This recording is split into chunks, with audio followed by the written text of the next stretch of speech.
नमस्ते मित्रांनो, इयत्ता 12वी इलेक्ट्रिकल टेक्नॉलॉजी या अभ्यासक्रमाच्या पेपर 1 इलेक्ट्रिकल वायरिंग FA या विषयाच्या पाठ क्रमांक 4 उच्च दाब व कमी दाब सबस्टेशन या प्रकरणाच्या प्रोटेक्टिव्ह रिले आणि लाइटनिंग अरेस्टर या घटकांचा आपण आज अभ्यास करणार आहोत।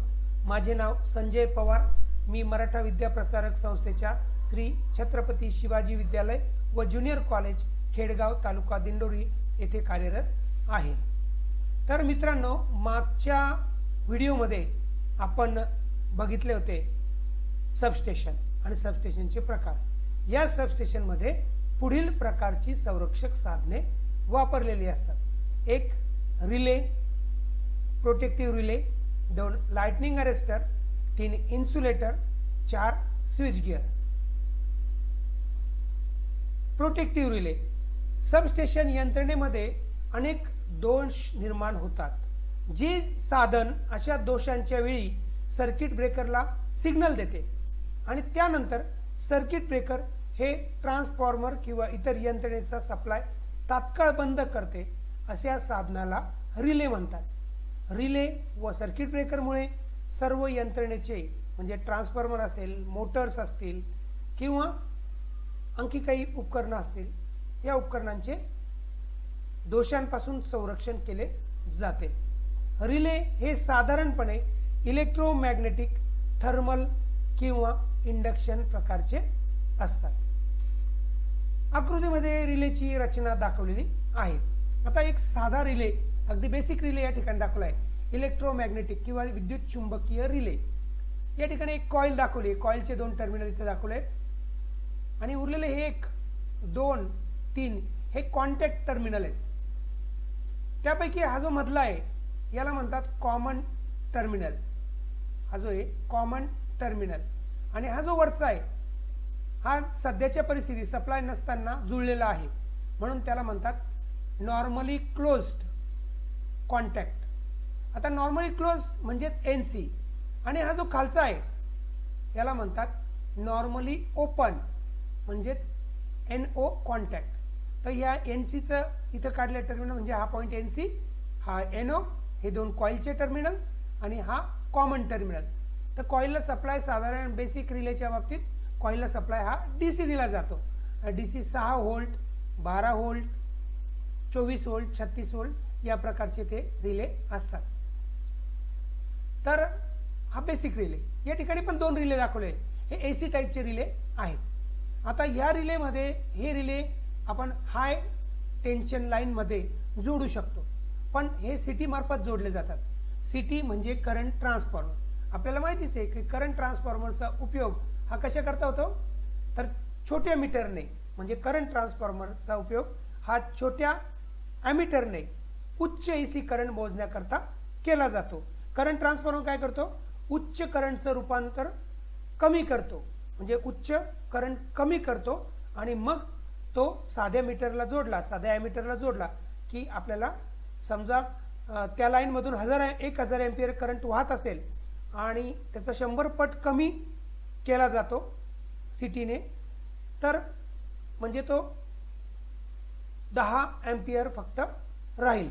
आता हा 10 एम्पियर मीटर 10 एम्पियर दाखवतो, पण हे मीटरचं स्केल जे आहे ते कॅलिब्रेटेड म्हणजे प्रमाणित केलेलं असतं। तर इकडे 10 एम्पियर दाखवलं तर याचा अर्थ त्याचे 100 पट करंट म्हणजे 1000 एम्पियर त्याच्यातून वाहतोय, असा त्याचा अर्थ समजायचा। तर या ठिकाणी रिले मार्फत सप्लाय दिल्यानंतर नॉर्मल परिस्थितीमध्ये, नॉर्मल करंट असताना लाईन मध्ये, तर याच्यात नॉर्मल मॅग्नेटिक फील्ड निर्माण होतं आणि ते म्हणजे साधारण कमी असतं। त्यामुळे हा प्लंजर जो आहे याला आयर्न प्लंजर म्हणतात, हा वरती उचलला जात नाही आणि हे 2 कॉन्टॅक्ट ओपन राहतात। पण जेव्हा फॉल्ट कंडिशन होते आणि करंट वाढतो त्यावेळेस हा प्लंजर वरती उचलला जातो आणि हे दोन्ही कॉन्टॅक्ट शॉर्ट केले जातात। मग हे जे कॉन्टॅक्ट आहे हे एक तर सर्किट ब्रेकरला जोडलेले असतात किंवा बझरला जोडलेले असतात किंवा इंडिकेटर लॅम्पला जोडलेले असतात।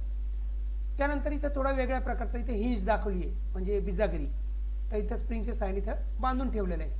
तर नॉर्मली स्प्रिंगमुळे काय होतं, हे वरच्या दिशेला ढकललं गेलं आहे। ज्यावेळेस नॉर्मल करंट वाहील, मॅग्नेटिक फील्ड नॉर्मल निर्माण होईल, त्यावेळेस हे खाली ओढलं जाणार नाही, कारण इकडनं स्प्रिंग लावलेली आहे. पण ज्यावेळेस काहीतरी फॉल्ट होईल, दोष निर्माण होईल आणि करंट वाढेल, त्यावेळेस या कॉईलमधलाही करंट वाढेल आणि कॉईलमधला करंट वाढला की हा जो आयर्न प्लंजर आहे किंवा त्याला आर्मेचर म्हणतात, तो आर्मेचर खाली खेचला जाईल आणि हे दोन्ही कॉन्टॅक्ट काय होतील, शॉर्ट होतील. पुन्हा बेल बझर किंवा इंडिकेटर लॅम्प नाहीतर सर्किट ब्रेकर ऑपरेट केला जातो. इथं प्रत्यक्ष त्याची रचना कशी असते हे कन्स्ट्रक्शनल डायग्राम किंवा रचनात्मक आकृतीने दाखवलंय. तर हे जे या ठिकाणी दाखवलेलं आहे यांना स्टॅम्पिंग्स म्हणतो आपण. जसं ट्रान्सफॉर्मरला स्टॅम्पिंग असतात सी आणि आय आकाराच्या, तसेच हे आपण स्टॅम्पिंग्स असतात आणि या स्टॅम्पिंगवर ही वाइंडिंग गुंडाळलेली असते. या वाइंडिंग म्हणजे कॉईल. तर ही जी कॉईल आहे रिलेची कॉईल, इथं याला सप्लाय देतात. याच्यातला करंट वाढला, नॉर्मल परिस्थितीत स्प्रिंगमुळे हा कॉन्टॅक्ट ओपन राहतो, पण जेव्हा करंट वाढतो फॉल्ट कंडिशनला आणि मॅग्नेटिक फील्ड जास्त निर्माण होतं त्यावेळेस हा ओढला जातो आणि हे दोन कॉन्टॅक्ट शॉर्ट होतात आणि हा स्विच ऑपरेट केला जातो. म्हणजे याप्रमाणे bell buzzer relay, bell buzzer किंवा सर्किट ब्रेकर ऑपरेट होतो. या ठिकाणी एक सिंपल वर्किंग दाखवले साध्या रिलेचं बघा. तर या ठिकाणी एक बॅटरी जोडली कॉईलला, 9 व्होल्टची बॅटरी दाखवली इथं. तर 9 व्होल्टवर ऑपरेट होणारा हा रिले असेल. ज्यावेळेस हा स्विच आपण ऑन करतो त्यावेळेस करंट या रिले कॉईलमधून वाहतो आणि ही कॉईल मॅग्नेटाइज होते, म्हणजे चुंबकीय क्षेत्र निर्माण होतं.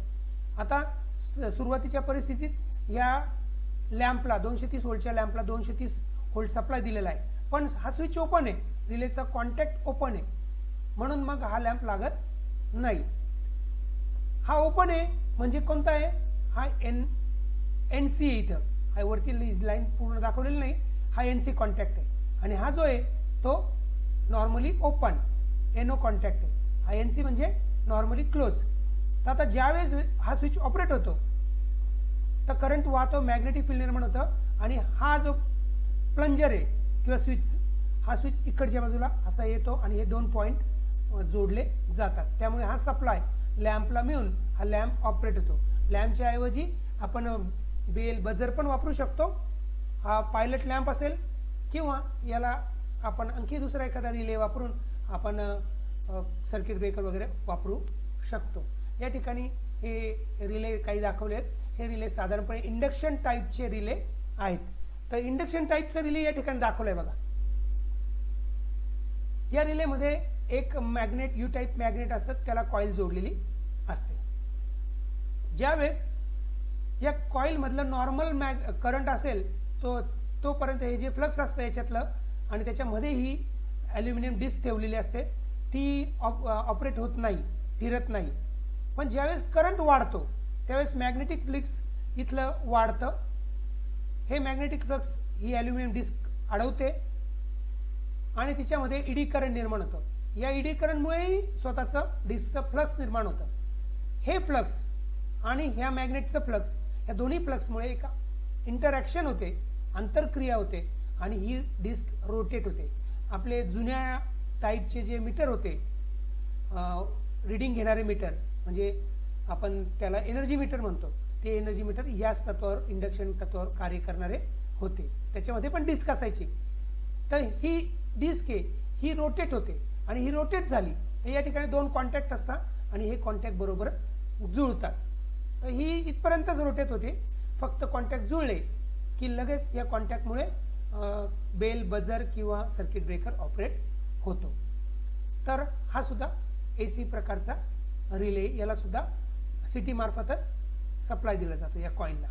इथं दाखवलंय बघा, हा बसबार आहे. या ठिकाणी एक लाईन घेतलेली आहे, समजा ही एक लाईन आहे आणि या लाईन मध्ये काय काय जोडलंय, सर्किट ब्रेकर. म्हणजे ही लाईन तोडायचं किंवा जोडायचं काम हा सर्किट ब्रेकर करतो.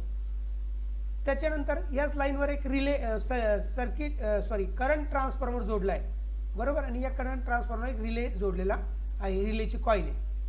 आता नॉर्मल परिस्थितीत करंट वाहतो त्यावेळेस हा करंट ट्रान्सफॉर्मर योग्य त्या प्रमाणात करंट कमी करून ह्या रिले कॉईलला देतो. पण रिले कॉईलचा करंट मर्यादित असल्यामुळे यात चुंबकीय क्षेत्र मर्यादितच निर्माण होतं. पण हा प्लंजर जो आहे हा खाली खेचला जात नाही आणि ही ट्रिप कॉईल जी आहे ही ओपन राहते, कारण हिला बॅटरी जोडली आहे पण हे दोन कॉन्टॅक्ट ओपन आहे म्हणून करंट वाहत नाही. पण ज्यावेळेस समजा इथे फॉल्ट निर्माण झाली, इथे दाखवलं बघा एफ म्हणजे फॉल्ट, तर ज्यावेळेस या लाईनमध्ये फॉल्ट निर्माण होतो त्यावेळेस या लाईन मधला करंट हा वाढतो. सध्याच्या परिस्थितीत हा जोडलेला असं समजा तुम्ही, तर हा करंट वाढतो. हा करंट वाढला की याच्यामधला करंट सिटीचा करंट पण वाढतो, सेकंडरी करंट, आणि हा करंट या कॉइलमधून वाढलेल्या स्थितीत जातो आणि त्यामुळे या कॉइलचं रिले कॉइलचं चुंबकीय क्षेत्र वाढतं आणि हा प्लंजर आता मात्र चुंबकीय क्षेत्र वाढल्यामुळे हा खाली खेचला जातो आणि हे दोन कॉन्टॅक्ट क्लोज होतात. आता कॉन्टॅक्ट क्लोज झालं तर काय होईल, बॅटरी मार्फत करंट वाहू लागतो आणि ही ट्रिप कॉइल जी आहे, कारण ही सर्किट ब्रेकर जोडण्याचं काम करते, सर्किट ब्रेकरला कॉन्टॅक्ट जोडण्याचं काम करते म्हणून तिला ट्रिप कॉइल म्हणतात. तर ह्या कॉइलमधला करंट, ह्या कॉइलमधून करंट गेल्यामुळे हा जो प्लंजर आहे हा सध्याच्या स्थितीत जोडलेला असतो, तो लगेच ओढला जातो आणि हे दोन कॉन्टॅक्ट ओपन होतात. म्हणजे याच्यात या लाईनमध्ये फॉल्ट झाला आहे, त्याच्यामुळे इकडनं अशी पूर्ण प्रक्रिया घडून हा ओढला जातो आणि या लाईनचं नुकसान होण्यापासून, जळण्यापासून किंवा तिच्यावर जोडलेले काही उपकरण आहे, काही ट्रान्सफॉर्मर्स आहे, ते जळण्यापासून संरक्षण करतो आणि ही लाईन तोडतो. म्हणून सर्किट ब्रेकरचं काम काय, तर सर्किट ब्रेक करणं किंवा या ठिकाणी लाईन ब्रेक करण्याचं काम करते, पण कधी, फॉल्ट कंडिशनला. बरोबर. आता प्रोटेक्टिव्ह रिले यांना असं म्हणतात. प्रोटेक्टिव्ह का, तर ते संरक्षण करणारे रिले आहेत म्हणून. तर हे सर्व रिलेंना साधारण सिटी पासून सप्लाय दिला जातो. याचे प्रकार बघूया आपण. फक्त आपण एक इंट्रोडक्शन किंवा फक्त यांची ओळख करून घेऊया. पहिला रिले ओव्हर करंट किंवा अर्थ फॉल्ट रिले. आता नावं वाचतोय तसं तसं त्याचा अर्थ पण लगेच आपल्याला कळत जाईल बघा. ओव्हर करंट म्हणजे काय, बरोबर, जास्त करंट. अर्थ फॉल्ट म्हणजे काय, जेव्हा करंट जमिनीकडे जातो, कुठले तरी एखादी वायर धातूच्या भागाला स्पर्श करते आणि करंट त्यामार्फत जमिनीकडे जातो, त्याला आपण म्हणतो अर्थ फॉल्ट. तर ओव्हर करंट आणि अर्थ फॉल्ट रिले याचं काम काय, ज्यावेळेस करंट वाढतो, ओव्हर नॉर्मल करंटपेक्षा जास्त होतो, समजा 1500 एम्पियर करंट एखाद्या लाईनमधून वाहतोय आणि 1500 पेक्षा जास्त झाला, तर हा रिले लगेच ऑपरेट होतो आणि ऑपरेट होऊन सर्किट ब्रेकरला मेसेज देतो. आपण आत्ताच बघितलं सर्किट ब्रेकर कसा ऑपरेट होतो, तर सर्किट ब्रेकर लगेच ऑपरेट करतो आणि लाईन बंद करण्याचं काम करतो. अर्थ फॉल्ट रिले यामध्ये पण अर्थ करंट वाढतो आणि अर्थ करंट वाढला का तो लाईन मधूनच जातो ओव्हर करंट सारखा, आणि म्हणून अर्थ फॉल्ट रिले आणि ओव्हर करंट रिले हे सारखेच असतात. दुसरा डायरेक्शन रिले. आता नावात आहे बघा, डायरेक्शन म्हणजे दिशा. जर एखाद वेळेस एखाद्या लाईन मधला करंटची दिशा बदलली तर हा रिले ऑपरेट होतो, म्हणून याला डायरेक्शन रिले असं म्हणतात. काही वेळा दोन ट्रान्सफॉर्मर किंवा दोनापेक्षा जास्त सारखे ट्रान्सफॉर्मर, एकदम सारखे, क्षमता, करंट, व्होल्टेज, आकार, वजन, सगळ्या गोष्टी सारख्या, एकदम त्याला आयडेंटिकल ट्रान्सफॉर्मर असं म्हणतात. तर असे आयडेंटिकल ट्रान्सफॉर्मर पॅरल मध्ये जोडतात, त्यांना सिंक्रोनाइज्ड सिस्टीम म्हणतात. तर असे दोन किंवा दोनापेक्षा जास्त आयडेंटिकल ट्रान्सफॉर्मर सिंक्रोनाइज केलेले असतात, त्यावेळेस ते लोडला करंट पुरवण्याचं काम करतात. समजा दोन ट्रान्सफॉर्मर, एक 500 एम्पियरचा आणि दुसरा 500 एम्पियरचा, म्हणजे लोडला 1000 एम्पियर लागत होतं, तर दोन्ही ट्रान्सफॉर्मरकडून 500 घेतलं आणि लोड हा 1000 एम्पियर करंट खेचतोय. जोपर्यंत नॉर्मल परिस्थिती आहे ठीक आहे, व्यवस्थित कार्य करतात. पण समजा चुकून काही फॉल्ट झाला आणि या फॉल्टमध्ये एका ट्रान्सफॉर्मरचा करंट हा जाण्याच्या ऐवजी त्याच्या आतमध्ये यायला लागलाय, म्हणजे ट्रान्सफॉर्मरकडे यायला लागलाय, त्यावेळेस करंटची दिशा बदलली असा त्याचा अर्थ, आणि मग त्यावेळेस हा रिले ऑपरेट होतो आणि त्या ट्रान्सफॉर्मरचं संरक्षण करतो. त्यानंतर तिसरा अंडर व्होल्टेज किंवा ओव्हर व्होल्टेज. आपल्याला माहिती आहे की नॉर्मल सर्किटमध्ये जर ओव्हर व्होल्टेज जास्त आला की करंट वाढतो, कारण ओमचा नियम लागू होतो. व्होल्टेज वाढलं की करंट वाढतो आणि त्यामुळे जास्त करंटमुळे उपकरणं खराब होण्याची शक्यता असते. तर त्यासाठी ओव्हर व्होल्टेज रिले. ट्रान्सफॉर्मरच्या बाबतीत ट्रान्सफॉर्मरमध्ये प्रायमरी आणि सेकंडरी वाइंडिंग असते, दोन वेगवेगळे सर्किट असतात, त्यामुळे ओमचा नियम त्या ठिकाणी लागू होत नाही.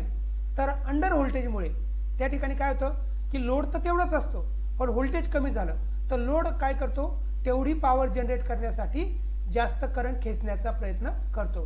म्हणजे या ठिकाणी अंडर व्होल्टेज मध्ये सुद्धा कमी व्होल्टेज झालं तरी सुद्धा करंट वाढतो. बरेचदा इलेक्ट्रॉनिक सर्किटमध्ये असं होतं. तर मग अशा वेळेस ते काही पार्ट्स किंवा काही उपकरणं खराब होण्याची शक्यता असते. मग त्यावेळेस तसं होऊ नये म्हणून हा रिले अंडर व्होल्टेज किंवा ओव्हर व्होल्टेज रिले वापरला जातो. ऑक्झिलरी रिले, आता हा जो रिले याच्यामध्ये हा तात्पुरत्या कामासाठी म्हणजे जादा कामासाठी वापरला जातो. साधारण पायलट लॅम्प लावायचा असेल, इंडिकेशन लॅम्प लावायचा असेल, बेलसाठी वापरायचा असेल, बझरसाठी वापरायचा असेल तर त्यासाठी हा ऑक्झिलरी रिले वापरला जातो. किंवा एखादा रिलेच खराब झाला तर त्यासाठी जर सिमिलर रिले असेल, हा सारखा असेल तर तो सुद्धा वापरता येतो. न्यूट्रल डिस्प्लेसमेंट रिले, आता एखादी कॅपॅसिटर बँक स्टार मध्ये जोडलेली आहे, स्टार सर्किट मध्ये, आणि समजा तिच्यामधनं जाणारा करंट हा नॉर्मल आहे, चार्ज करणारा करंट नॉर्मल आहे, तर त्यावेळेस न्यूट्रल मधून तिन्ही लाईन मध्ये जर सारखा करंट असेल, कारण 3 असतील की नाही, मग स्टार म्हणजे काय, 3 लाईन्स असतील, 3 टर्मिनल असतील, तिन्ही टर्मिनल मधून सारखा करंट जात असेल तर न्यूट्रल पॉइंट जो आहे त्याच्यामधून करंट 0 जातो. पण समजा एखाद्या लाईन मधला करंट कमी जास्त झाला तर मात्र न्यूट्रल मधून करंट वाहतो, हे आपल्याला माहिती आहे. तर त्यावेळेस हा न्यूट्रल डिस्प्लेसमेंट रिले ऑन होतो. ट्रिपिंग रिले, आपण आता ट्रिपिंग कॉईल बघितली, तर सर्किट ब्रेकर ट्रिप करण्याचं कॉईल ती ट्रिपिंग कॉईल करते, आणि मग अशा प्रकारचे जे रिले असतात त्यांना ट्रिपिंग रिले असं म्हणतात. ते सर्किट ब्रेकर ट्रिप करण्याचं काम करतात. अंडर फ्रिक्वेन्सी रिले, फ्रिक्वेन्सी कमी झाली, साधारण जनरेटिंग स्टेशन मध्ये जे सबस्टेशन असतं किंवा जे स्टेशन असतं अशामध्ये हे अंडर फ्रिक्वेन्सी रिले वापरले जातात. जर फ्रिक्वेन्सी कमी झाली तर लगेच काहीतरी इंडिकेशन किंवा बझर वाजवतात किंवा लॅम्प लावतात आणि मग पटकन येऊन ते ताबडतोब तो फॉल्ट दूर केला जातो आणि नॉर्मल फ्रिक्वेन्सी केली जाते. फ्यूज फेल्युअर रिले, आता काही रिले हे डीसी प्रकारचे असतात समजा, किंवा काही रिले एसी प्रकारचे असतात, पण सगळ्यांना सप्लाय मिळत असतो आणि त्यांना एक प्रोटेक्शनसाठी फ्यूज पण बसवलेला असतो. समजा हा फ्यूज उडाला, जळाला, तर हे रिले ऑपरेट होऊ शकत नाही, आणि मग दोष जरी निर्माण झाला तरी रिले ऑपरेट न झाल्यामुळे सर्किट ब्रेकर ऑपरेट होणार नाही आणि ते जे ट्रान्सफॉर्मर, मोटर्स किंवा काही उपकरण आहे ते जळण्याची शक्यता निर्माण होईल. म्हणून फ्यूज जर गेलेला असेल तर कळायला पाहिजे की हा रिले खराब झाला आहे किंवा रिलेची लाईन सप्लायची लाईन ब्रेक झाली आहे, तर त्यासाठी हा रिले वापरलेला असतो. मग हा रिले फ्यूज जर ओपन झाला, कुठल्याही इतर रिलेचा किंवा कुठल्याही सर्किटचा फ्यूज ओपन झाला तर लगेच आपल्याला इंडिकेशन देतो फ्यूज फेल्युअर झाला. मग आपण ते पटकन तो फ्यूज पुन्हा नवीन टाकून किंवा जोडून ताबडतोब पुन्हा रिले कार्यान्वित करू शकतो. डिफरन्शियल रिले, तर 2 लाईन मधील करंट जोपर्यंत सारखा असेल, आत्ताच मी उल्लेख केला, समजा स्टार सर्किट असेल, तिन्ही लाईन मध्ये सारखा करंट असेल तर तोपर्यंत हा डिफरन्शियल रिले ऑपरेट होणार नाही. समजा 2 लाईन पैकी एका लाईन मध्ये करंट कमी जास्त झालं तर दोघांचा जो फरक असेल, समजा 5-5 एम्पियर करंट किंवा समजा 500-500 एम्पियर 2 लाईन मध्ये करंट वाहतोय, तोपर्यंत हा रिले ऑपरेट होणार नाही.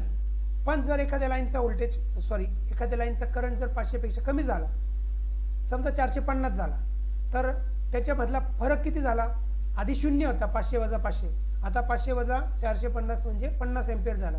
तर असं जेव्हा घडेल तेव्हा हा रिले ऑपरेट होतो आणि योग्य ते इंडिकेशन देतो किंवा सर्किट ब्रेकरला मेसेज देऊन सर्किट ब्रेकर बंद केला जातो. तर अशा प्रकारे हे प्रोटेक्टिव्ह रिले आहेत.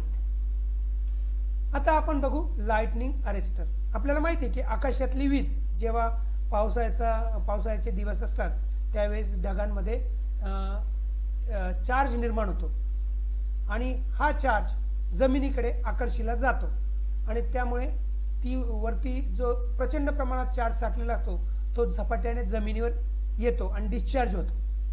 याला आपण वीज पडणे असं म्हणतो. तर ही वीज पडताना आपल्याला माहिती की उंच ठिकाणी पडते. आपण ऐकलेलं यापूर्वी की बिल्डिंगवर वगैरे सुद्धा अशा प्रकारची वीज पडू नये म्हणून अरेस्टर बसवलेलं असतं, साधनं बसवलेलं असतं. इथे एक दाखवलंय बघा, हे लाइटनिंग अरेस्टर बिल्डिंगवर बसवायचं आहे, हे इथं वरती बसवतात. वीज पडली तर ती वीज पुन्हा अर्थिंग, इथं जाड वायर बसवलेली असते किंवा एक पट्टी बसवलेली असते, ती जमिनीत टाकलेली असते आणि वीज पडली तर ह्या बिल्डिंगचं संरक्षण केलं जातं आणि ही जमिनीत टाकली जाते, हे आपण पाहिलंय. त्याच प्रकारे हे जे आपले महागडे इलेक्ट्रिकल इक्विपमेंट असतात, खूप हाय व्होल्टेजचे इक्विपमेंट्स असतात, त्यांची किमती खूप असतात आणि महत्त्वाचं असतात, तर त्यामुळे त्यांच्यावर जर वीज पडली तर त्यांचं नुकसान होतं, शिवाय वीज खंडित होते. तर असं होऊ नये म्हणून यासाठी लाइटनिंग अरेस्टर बसवले जाते. तर लाइटनिंग अरेस्टर म्हणजे काय? मग ट्रान्समिशन लाईन किंवा त्यावर जोडलेल्या उपकरणांचे आकाशातील विजेपासून संरक्षण करणाऱ्या साधनाला लाइटनिंग अरेस्टर किंवा सर्ज डायव्हर्टर म्हणतात. आता नॉर्मल व्होल्टेज जोपर्यंत चालू आहे, लाईनचंच व्होल्टेज आहे, समजा लाईन 11 केव्हीची 11 केव्ही चाललंय, तोपर्यंत या अरेस्टरचे 2 जे पॉइंट्स असतात त्याच्यामध्ये हवा असते, तर ही हवा इन्सुलेटरचं काम करत असते. पण ज्या वेळेस आकाशातली वीज पडते त्यावेळेस व्होल्टेज प्रचंड प्रमाणात वाढतं आणि त्यामुळे हे 2 पॉइंट जे हे इन्सुलेटर होते आधी, ते कंडक्टर म्हणून काम करतात. म्हणजे अतिउच्च व्होल्टेजला हवा कंडक्टरचं काम करते, नॉर्मल व्होल्टेजला इन्सुलेटरचं काम करते आणि मग अशा वेळेस हवा कंडक्टर होऊन ही जी वीज पडते ही जमिनीत वाहून नेते. या तत्वावर लाइटनिंग अरेस्टर कार्य करतो. आता त्याचे प्रकार, लाइटनिंग अरेस्टर व त्याचे प्रकार या ठिकाणी दाखवले आहे. तर आकृतीमध्ये पण विविध प्रकारचे दिसत आहेत आणि याच्यापैकी हा एक आणि हा एक हे मात्र आणि इथे दाखवलेले बघा, तर हे लाइटनिंग अरेस्टर हे बिल्डिंगवर लावण्याचे आहेत. बाकीचे सगळे इलेक्ट्रिकल इक्विपमेंटसाठीचे लाइटनिंग अरेस्टर आहेत. याचा पहिला प्रकार आपण बघू, हॉर्न गॅप लाइटनिंग अरेस्टर. याच्यामध्ये हॉर्न बसवलेले असतात. तर या ठिकाणी 2 इथे दिसतंय तुम्हाला, हा इथे हॉर्न बसवलेला आहे, हॉर्नचा आकार बसवलेला आहे, बरोबर. तर याला एक चोक कॉईल असते आणि एक रिले असतो. हा एक भाग उपकरणाला किंवा लाईनला जोडायचा असतो आणि दुसरा भाग या ठिकाणी तो अर्थला जोडायचा असतो. आता हा ट्रान्सफॉर्मर या लाईनला जोडलेला आहे, बघा इथं दाखवलेला आहे, या लाईनला जोडलेला आहे आणि या ठिकाणी दिसतंय तुम्हाला, तर हे हॉर्न गॅप लाइटिंग अरेस्टर इथं पण दाखवलंय बघा. ते प्रत्यक्ष कसा दिसतो, तर अशा प्रकारचं आपण नीट निरीक्षण केलं एखाद्या पोलचं, तर उच्च व्होल्टेजच्या ठिकाणी आपल्याला असे लाइटनिंग अरेस्टर बसवलेले दिसते. तर इथं तो आकृतीत दाखवला आहे. तर ज्या वेळेस याच्यावरती वीज पडते तर नॉर्मल परिस्थितीत 11 केव्ही समजा, ते 11 केव्ही या ट्रान्सफॉर्मरला जातं, हे ट्रान्सफॉर्मर वर्किंग करतं, हे व्यवस्थित चालू आहे. इकडचं ह्याचा हा जो रेजिस्टन्स आहे हा अशा पद्धतीचा असतो की तो कमी व्होल्टेजला जास्त असतो आणि जास्त व्होल्टेजला कमी असतो. तर नॉर्मल व्होल्टेज असताना हा खूप जास्त असतो, त्यामुळे करंट इकडे काही वाहत नाही, इकडे असून नसल्यासारखं असतं आणि हा लाईन करंट पूर्णपणे ट्रान्सफॉर्मरमध्ये जातो. पण ज्यावेळेस वीज पडते त्यावेळेस हा रेजिस्टन्स खूप कमी होतो, उच्च व्होल्टेजला कमी होतो आणि त्यामुळे हा करंट इकडनं असा वाहतो. तर उच्च व्होल्टेजला ही गॅप सुद्धा काय होते, खूप मंदावते आणि तिच्यातनं असा करंट फ्लो होतो. स्पार्क ही जी हवा आहे ते कंडक्टर म्हणून काम करते आणि करंट असा जमिनीमध्ये निघून जातो आणि ह्या ट्रान्सफॉर्मरचं संरक्षण होतं. म्हणजे जे ज्यादा आलं ते सगळं इकडनं जातं आणि इकडे मात्र नॉर्मल चालू राहतं.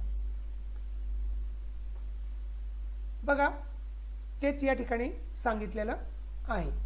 ती आकृती हीच आहे. तर याचा जो रेजिस्टन्स आहे त्याला लिनियर रेजिस्टन्स म्हणतात. तर या लिनियर रेजिस्टन्सचे वैशिष्ट्य असे आहे की त्यामधील व्होल्टेजमध्ये जेव्हा जेव्हा वाढ होईल तेव्हा त्याची किंमत कमी होते आणि जेव्हा व्होल्टेजमध्ये घट होते त्याची किंमत वाढते. तर या पद्धतीने हा हॉर्न गॅप लाइटनिंग अरेस्टर असतो. दुसरा प्रकार आहे रॉड गॅप लाइटनिंग अरेस्टर. यामध्ये 2 रॉड असतात, एक वरती असं जोडलेला असतो आणि एक बुशिंगच्या तळाशी जोडलेला असतो. या ठिकाणी एक लाईन दिसते बघा, ही लाईन जोडलेली किंवा कधी कधी ट्रान्सफॉर्मरच्या बुशिंगला सुद्धा अशा प्रकारचा रॉड गॅप अरेस्टर जोडलेला असतो. तर यामध्ये एक गॅप दिसते, ही गॅप. आता याचं खालचं टोक वरचं टोक लाईनला जोडलंय आणि खालचं टोक जे आहे ते अर्थ केलेलं असतं जमिनीमध्ये. तर ज्यावेळेस वीज पडते त्यावेळेस अर्थातच ही गॅप कंडक्टर सारखं कार्य करते. नॉर्मल व्होल्टेजला ती इन्सुलेटर म्हणून राहते. म्हणजे मग हे नॉर्मल व्होल्टेजला इन्सुलेटर म्हणून कार्य करतं, बरोबर. इकडनं करंट काय असा वाहत जमिनीत जात नाही, हा इकडे बरोबर ट्रान्सफॉर्मरला जात असतो. पण ज्यावेळेस हाय व्होल्टेज म्हणजे वीज पडते त्यावेळेस हे हाय व्होल्टेज, त्याला कधी कधी सर्ज व्होल्टेज म्हणतात, किंवा फॉल्ट झाला तरी व्होल्टेज अचानक काही क्षण वाढतं तर त्याला सर्ज व्होल्टेज म्हणतात. तर सर्ज व्होल्टेजच्या वेळी किंवा आकाशातली वीज पडते त्यावेळेस याच्यातलं हवा कंडक्टर म्हणून काम करते आणि हे जमिनीमध्ये करंट हा वाहून नेला जातो. तर हा आहे रॉड गॅप लाइटनिंग अरेस्टर. हा आहे मल्टी गॅप लाइटनिंग अरेस्टर. यामध्ये झिंक अलॉय म्हणजे जस्ताचं संमिश्र पासून बनवलेले असे सिलेंडर्स असतात आणि या सिलेंडर्समध्ये गॅप असते, हवेची गॅप असते. तर ज्यावेळेस इथे बघा तुम्ही, पहिला सिलेंडर या लाईनला जोडला आणि शेवटचा सिलेंडर एका रेजिस्टन्स मार्फत अर्थ केलेला आहे. हा रेजिस्टन्स पण तशाच प्रकारचा लिनियर रेजिस्टन्स असतो. आता ज्यावेळेस वीज पडते त्यावेळेस या ठिकाणी वीज पडल्यानंतर हे गॅप भरला जातात आणि करंट हा दुसरीकडे न वाहता याच्यामधून वाहून हा रेजिस्टन्स कमी होतो आणि जमिनीकडे निघून जातो. तर या सिलेंडरमुळे आणि या रेजिस्टन्समुळे आर्क, इथं जी आर्क निर्माण होते, कारण हाय व्होल्टेज असतं इथं आर्कच्या स्वरूपात, कारण मध्ये गॅप असते त्यामुळे आर्क निर्माण होते आणि या आर्कवर नियंत्रण ठेवलं जातं, ते आर्क कमी केले जाते. कधी कधी फक्त सिरीजच्या ऐवजी पॅरल मध्ये सुद्धा रेजिस्टन्स या मल्टी गॅप लाइटनिंग अरेस्टर मध्ये वापरलेला असतो. चौथा lightning arrester expulsion type lightning arrester.